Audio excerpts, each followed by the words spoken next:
Hey, Adam Hagerman, financial coach here, and as we launch the channel this week, I just want to kind of give you an idea of what you can expect, what my videos are going to be about, how they're about you, how you can take the information and use it to really help you improve your personal finances. And that's kind of the main point here. It's the you factor. It's helping you better understand your finances because everybody's different, right? The term is personal finance, and the key word there is personal. This is very personal to you, and what you're going to do with your finances, what you're going to define as financial freedom for you is going to be different to the person that lives next door to you, to your coworkers, to your family and friends.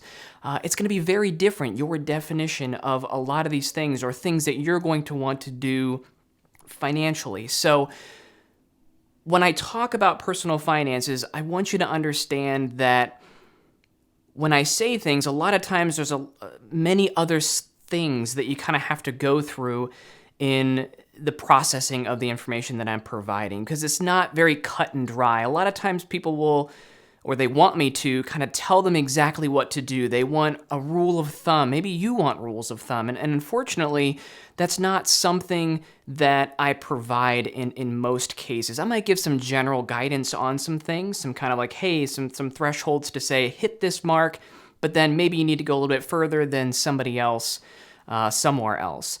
So it's important to know that, because many other people out there, your family, friends, coworkers, other financial professionals, many times they'll just give you that cut and dry answer that says, this is exactly what you need to do. You need to save 15% of your income for retirement, or if you want to buy a house, you need to put 20% down, or at least put 5% down.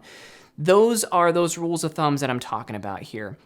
And you got to be careful about those things, because when people ask me financial questions, if you asked me a financial question, I would usually respond with, it depends. Because in most cases, it does. Everything really depends on what your personal goals are, the things that you want to do, things that you want to accomplish with your finances. And unfortunately, many of those family, friends, other financial professionals, they're going to kind of answer in one of two ways. Number one, they're going to probably answer with a response that's going to justify their decisions, things that they did. So, for example, if you asked me if it was a good idea to buy a house, and I was if I purchased a house myself, I might say, yes, you should absolutely buy a house, because I'm trying to, justify my decision to purchase a house. And if I can get other people to feel like, hey, everybody should buy a house, then I'll feel much better about my decision to do so. I wasn't really thinking about you in that conversation.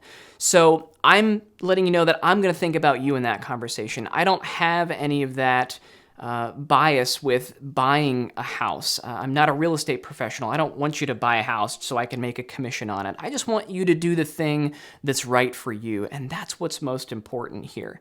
So again, family and friends will either answer to justify their decision in that process, or they might just think that, hey, if I can, I know a little bit about this, let me talk to them about this particular thing. It might be then that they're just trying to sound smarter than you, because they obviously know that you don't know the answer to that question, because you're asking them for that question, and they're going to give you some sort of response. And a lot of financial professionals will do this, where they'll just kind of give you a little bit of line of, it's not necessarily BS, but it's information that they know, that throw in some technical terms there, whatever, you're going to feel dependent on them then. And I want you to be independent, though. I want you to make an independent decision based on your current financial situation. Now, I'm not going to just say, there's going to be a video on should you buy a house or not, and I might just say it depends, and then that's going to be the end of the video.